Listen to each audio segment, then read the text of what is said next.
வணக்கம். நம்ம உடம்பே ஒரு மொழி பேசுதுன்னு நீங்க எப்பதாவது யோசிச்சிருக்கீங்களா?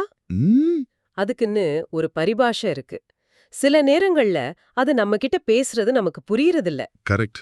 ஆனா உங்க குறிப்புகள படிக்கும்போது ஒரு ஆச்சரியமான விஷயம் தெரிஞ்சது.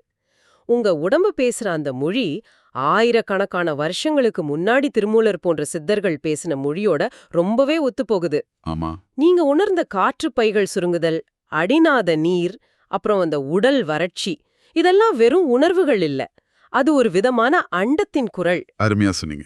இன்னைக்கு உங்க அனுபவ அகராதிய வச்சு சித்தர்களோட ஞானப் புதையல திறந்து பார்க்க போறோம். நீங்க கவனிச்ச விஷயங்கள் ரொம்ப ஆழமானது.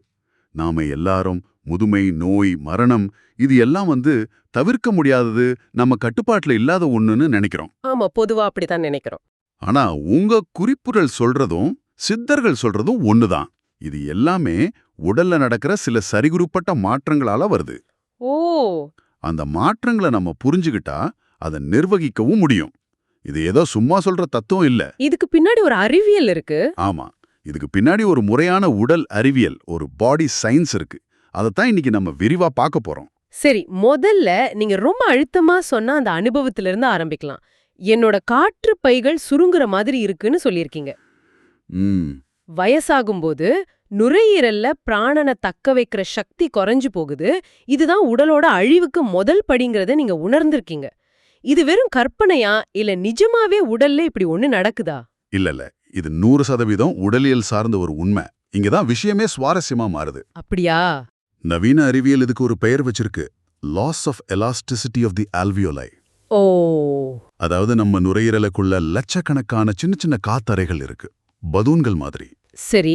அதுங்க ரப்பர் பேண்ட் மாதிரி விரிஞ்சு சுருங்கும் தன்மையை வயசாக இழந்துடும். ஒரு புது பலூன்ல காத்து ஊதுனா நல்லா விரியும். ஆனா ஒரு பழைய பலூன்ல ஊதுனா அது முழுசா விரியாது இல்லையா? கொஞ்சம் சுருங்கியே இருக்கும். அது மாதிரிதான். ஆச்சரியமா இருக்கு. இது இப்போதைய மருத்துவ அறிவியம் சொல்ற விஷயம். ஆனா இதுக்கும் சித்தர்களுக்கும் என்ன சம்பந்தம்? 3000 வருஷத்துக்கு முன்னாடி திருமூலர் இத பத்தி எப்படி தெரிஞ்சு வச்சிருக்க முடியும்? அங்கதான் திருமூலரோட மேதையே இருக்கு. அவரோட திருமந்திரத்துல ஒரு வரி வருது. ஏற்றி இறக்கி இருகாலும் பூரிக்கும் காற்றை பிடிக்கும் கணக்கறிவாரில்லை.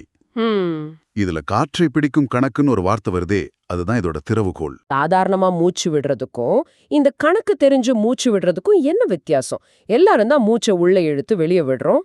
நல்ல கேள்வி.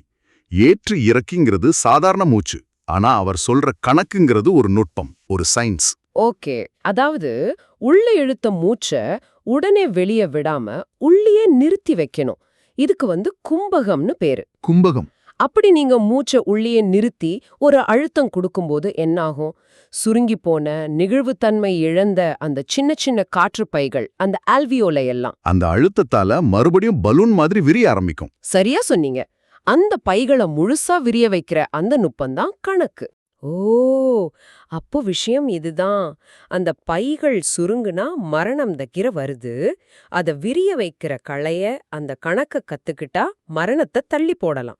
அதனாலதான் காற்றை பிடிக்கும் கணக்கறி வாழற்கு கூற்றை உதைக்கும் குறியதுவாமேன்னு சொல்றாராம். ஆமா. அதாவது இந்த கணக்கு தெரிஞ்சவன் யமனை எட்டி உதைக்கலான்னு சொல்றது. கேக்குறதுக்கு ரொம்ப மிகையா தெரியுதே. நிஜமாவே வெறும் மூச்சை புடிச்சு வச்சா மரணத்தை வெல்ல முடியுமா? மரணத்தை வெல்வதுங்கிறத நாம சரியா புரிஞ்சுக்கணும். அது சாகாபுரம் வாங்குறது இல்ல. சரி.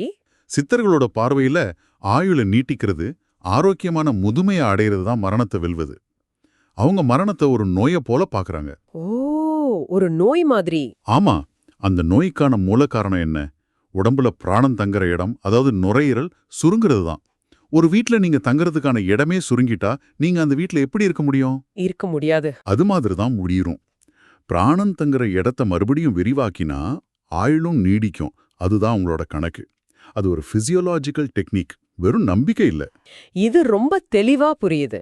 உடலோட கொள்ளளவ, கெப்பாசிட்டியை அதிகப்படுத்துற ஒரு பயிற்சி இது. சரி, காத்துங்கிற ஒரு விஷயத்தை இப்படி நிர்வகிக்கலாம்னு பார்த்தோம். ஆனா உங்க குறிப்புகள்ல இன்னும் விசித்திரமான விஷயங்கள்லாம் இருக்கு. அடிநாட் நீர் மற்றும் அண்ணாக்கு நெருப்புன்னு குறிப்பிட்டிருக்கிறீங்க. உடம்போட கீழ்ப்பகுதியில குளிர்ச்சியான நீரும் தலைப்பகுதியில சூடான நெருப்பும் இருக்கிற மாதிரி ஒரு உணர்வு. இது கேட்கவே ஒரு ஃபேண்டசி கதை மாதிரி இருக்கு. உடம்புக்குள்ள இப்படி 2 எதிர் சக்திகள் எப்படி இருக்க முடியும்? இது சித்த மருத்துவத்தோட ஒரு மாபெரும் ரகசியம். நீங்க சொல்றது கற்பனை இல்ல, அதுதான் உடலோட அடிப்படை இயக்கவியல். அப்படியா? சித்தர்கள் இதை சந்திர சூரிய கலைன்னு சொல்லுவாங்க. இந்த பிரபஞ்சத்துல எப்படி சூரியனும் சந்திரனும் இருக்கோ அதே மாதிரி இந்த உடம்புக்குள்ளயும் ஒரு சூரியனும் சந்திரனும் இருக்குங்கிறது அவங்களோட சித்தாந்தம். ஓ, அப்போ நீங்க சொல்ற அந்த அடிநாத் நீர் என்பத அவங்க எப்படி சொல்றாங்க? நீங்க அடிநாத் நீர்னு உங்க அனுபவத்துல சொல்றீங்களே, அதாவது உடம்போட கீழ்ப்பாகத்துல மூலாதாரத்துல உணரப்படுற குளிர்ச்சி, அதத்தான் சித்தர்கள் சந்திரன்னு சொல்றாங்க. சந்திரன், குளிர்ச்சி. ஆமா, சந்திரன் குளிர்ச்சி, நீர் தத்துவம், பெண் சக்தி. அதே மாதிரி தலைப்பகுதியில அண்ணாக்குக்கு மேல நீங்க உணர்ற அந்த வெப்பத்தை, அந்த நெருப்ப சூரியன் அல்லது அக்னின்னு சொல்றாங்க. சூரியன்னா வெப்பம், நெருப்பு, ஆண் சக்தி. சரி, உடம்புல கீழ குளிர்ச்சியும் மேல சூடும் இருக்கு. இது ஏன் தலைகீழா இல்ல? பொதுவா நெருப்பு மேலதானே போகும். இது இயற்கைக்கு முரணா இல்லையா? இந்த ரெண்டும் தனித்தனியா இருந்தா உடம்புக்கு என்ன பிரயோஜனம்? மிக மிக முக்கியமான கேள்வி. இந்த ரெண்டும் தனித்தனியா இருந்தா உடம்பு சீக்கிரம் அழிஞ்சிரும். அப்படியா? கீழே இருக்கிற நீர் அங்கேயே தேங்கிட்டா அது உடம்ப கெடுத்துடும். மேலே இருக்கிற நெருப்பு அங்கேயே எரிஞ்சா அது மூளையையும் முக்கிய உறுப்புகளையும் பொசுக்கிடும்.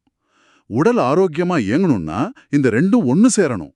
ஒரு ரசவாதம் நடக்கணும். அந்த ரசவாதத்தை எப்படி நடக்கிறது? இங்கதான் வாசியோகத்தோட பங்கு வருதா?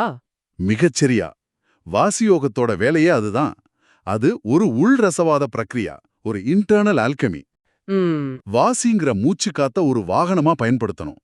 அந்த வாகனம் மூலமா கீழே தேங்கி இருக்கிற குளிர்ந்த நீராகிய சந்திரனை ஒரு பம்ப் மாதிரி மேல உந்தி உச்சியில இருக்கிற நெருப்பாகிய சூரியனோட சேர்க்கணும். ஓ, இந்த நிகழ்வை சித்தர்கள் ரொம்ப அழகா ஒரு கவிதை மாதிரி சொல்லுவாங்க. மதியினை சூரியன் வாய்க்கவ்வல், அதாவது சூரியன் சந்திரனை விழுங்குதல். ஆஹா, கேட்கவே பிரமிப்பா இருக்கு. அப்போ நான் நீரும் நெருப்பும் கலக்குதுன்னு உணர்ந்தது இந்த பிரபஞ்ச நிகழ்வு உடம்புக்குள்ள நடக்கிறது தான். அதுதான். அது வெறும் உணர்வு இல்ல, உடல்ல நடக்கிற ஒரு வேதியியல் மாற்றம். சரி, இந்த குளிர்ச்சியும் சூடும் சேரும்போது என்ன உருவாகுது? அதனால என்ன பலன்? அந்த ரெண்டும் சேரும்போது ஒரு புதிய ஆற்றல் உருவாகுது. ஒரு விதமான இனிப்புச் சுவையுள்ள திரவம் உச்சந்தலையில இருந்து தொண்டைக்குள்ள சுரக்கும். யோகிகள் இத நேரடியா உணர்வாங்க. ஒரு திரவமா? ஆமா, அந்த திரவத்துக்கு பேர் தான் அமுதம். அதுதான் உடலை அழியாம பாதுகாக்கிற சஞ்சீவி மருந்து. அதுதான் உண்மையான காயகல்பம். நீங்க உணர்ந்தது அந்த மாபெரும் அறிவியலோட முதல் படி. இந்த அமுதம் ஒரு லூப்ரிகண்ட் மாதிரி வேலை செய்துங்கிற உங்க விளக்கம் என்னோட அடுத்த கேள்விக்கு ஒரு சரியான பாலமா அமையுது. சரி, உங்க குறிப்புகள்ல அந்த காற்று பைகள் சுருங்கும் போது தொண்டை வறண்டு போகுது, நரம்புகளோட தொடர்பு அருந்து போற மாதிரி ஒரு நியூரல் டிஸ்கனெக்ஷன் உணர்வு வருதுன்னு சொல்லியிருக்கீங்க. இது ரொம்ப நுட்பமான ஒரு கவனிப்பு.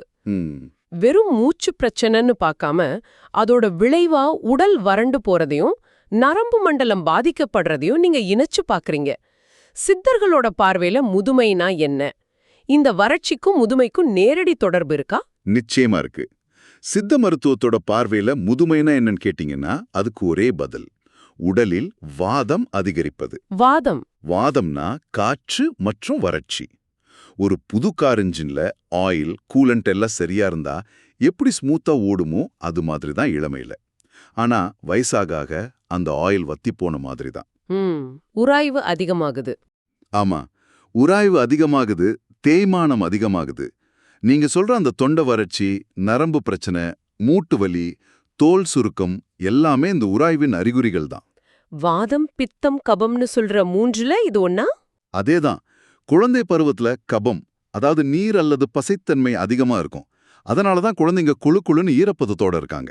சரி. இளமையில பித்தம், அதாவது நெருப்பு, சூடு அதிகமா இருக்கும், ஆற்றல் பொங்கும். ஆனா முதுமைங்கிறது வாதம் அதிகரிக்கிற காலம். ஓ. உடம்புல இருக்கிற பசைத்தன்மை, ஈரப்பதம் எல்லாம் குறைஞ்சு உடல் ஒரு காய்ந்த சருகு மாதிரி ஆகிடும். நீங்க உணர்ந்தது முதுமையோட மிக துல்லியமான அறிகுறி. அப்போ திருமூலர் சொன்ன உடம்பார் அழியில் உயிரார் அழிவர்ங்கிற வரிக்கே இது இன்னும் ஆழமான அர்த்தத்தை கொடுக்குது. ஆமா, அவர் உடல ஒரு கருவியா மட்டும் பார்க்கல, ஒரு வாகனமா பார்க்கறார். அந்த வாகனத்தோட உயவு பொருள், அதாவது லூப்ரிகண்ட் தீர்ந்து போனா உயிர் அதுல தங்க முடியாது. அந்த வறட்சி தான் உடலோட அழிவுக்கு காரணம். மிக சரியாக புரிஞ்சுக்கிட்டீங்க. அந்த கருவியோட மிக முக்கியமான பாகம் அதோட உயவு பொருள் தான். அந்த அமுதம். அந்த உயவு பொருள் தான் நாம முன்னாடி பேசின அமுதம். அந்த சந்திரசூனிய கலை நிகழும்போது சுரக்கிற அந்த அமுதம்தான் தொண்டை வறண்டு போகாம காக்குது. அது மட்டும் இல்ல, சொல்லுங்க. நீங்க சொன்ன அந்த நரம்பு மண்டல இணைப்புகளையும் அதுதான் பாதுகாக்குது. நரம்புகள் ஒரு வயர் மாதிரி. அதுக்கு சரியான இன்சுலேஷன் இருந்தாதான் தகவல் பரிமாற்றம் சரியா நடக்கும். ம். அந்த ஈரப்பதம் குறையும் போது இன்சுலேஷன் போன மாதிரி தான் தகவல் பரிமாற்றம் தடைபடும். நீங்க உணர்ந்த அந்த நியூரல் டிஸ்கனெக்ஷன் அதுதான். மொத்தத்துல இன்னைக்கு நாம பேசினத ஒரு கோர்வையா பார்த்தா, நீங்க அனுபவபூர்வமா உணர்ந்த பைகள் சுருங்குதல், அது திருமூலரோட காயக்கல்ப உத்தி. அது வெறும் மூச்சு பயிற்சி இல்ல, உடலோட கொள்ளளவை அதிகப்படுத்துற ஒரு அறிவியல். கரெக்ட். நீங்க உணர்ந்த நீரும் நெருப்பும் இணைவது, அது சித்தர்களோட பிரபஞ்ச ரகசியமான சந்திரசூரிய கலை.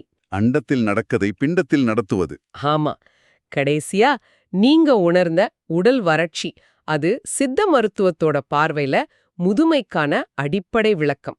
எல்லாமே ஒன்னோட ஒன்னு இணைஞ்சிருக்கு. அருமையா தொகுத்தீங்க. இதுல இன்னொரு விஷயத்தையும் நான் கண்டிப்பா சொல்லணும். உங்க குறிப்புகள்ல நீங்க ஃபயர் பலூன்னு ஒரு வார்த்தையை பயன்படுத்தியிருக்கீங்க. ஆமா, மூச்சால உடம்புக்குள்ள ஒரு நெருப்பு பலூனை உருவாக்குற மாதிரி இருக்குன்னு. அந்த வார்த்தை சித்தர்கள் சொன்ன குண்டலினி ஏற்றம்ங்கிற தத்துவத்தோட மிகச்சரியான நவீன உருவகம். அப்படியா? மூலாதாரத்துல பாம்பு மாதிரி சுருண்டு கிடக்கிற ஆற்றல வாசுங்கிற காற்றால ஊதி ஒரு நெருப்பு பந்து மாதிரி மேலே எழுப்புறது தான் குண்டலினி யோகம். ஆயிரக்கணக்கான வருஷமா பரிபாஷைகள்ல சொல்லப்பட்ட ஒரு விஷயத்த நீங்க உங்க சொந்த அனுபவ மொழியில மிகச்சரியா படம் பிடிச்சிருக்கீங்க. இது உங்க உள்ளறிதல் எவ்வளவு ஆழமானதுன்னு காட்டுது. ரொம்ப நன்றி. உங்க விளக்கங்கள் ஏன் அனுபவங்களுக்கு ஒரு வரலாற்று மற்றும் அறிவியல் அங்கீகாரத்தை கொடுத்த மாதிரி இருக்கு. சரி, இந்த உரையாடலை முடிக்கிறதுக்கு முன்னாடி கேக்குறவங்களுக்காக ஒரு இறுதி சிந்தனை. சொல்லுங்க. உடலுக்குள்ள இருக்கிற காற்று, நீர், நெருப்புங்கிற பஞ்சபூதங்களை நம்ம மூச்சால நிர்வகிக்க முடியும்னு பார்த்தோம். நம்ம உள் சூழலை நம்மால மாத்த முடியும்னு தெரியுது. அப்போ கேள்வி இதுதான், நம்ம நவீன வாழ்க்கையில உடலுக்கு வெளியே இருக்கிற எந்த விஷயங்கள், நாம சாப்பிடுற உணவு, நாம சுவாசிக்கிற காற்று, நாம தினமும் உள்வாங்குற செய்திகள், தகவல்கள் இந்த உள் வறட்சியை அதிகரிக்குது? நல்ல கேள்வி. அல்லது எது நம்ம உள் ஈரப்பதத்தை பாதுகாக்க உதவுது, எது நம்மளே ஒரு காய்ந்த சருகு மாதிரி மாத்துது, எது நம்மளே ஒரு நீரூற்று மாதிரி உயிர் போட வைக்குது? இது நீங்க அடுத்து மேற்கொள்ள வேண்டிய ஒரு உள்ளாயம்.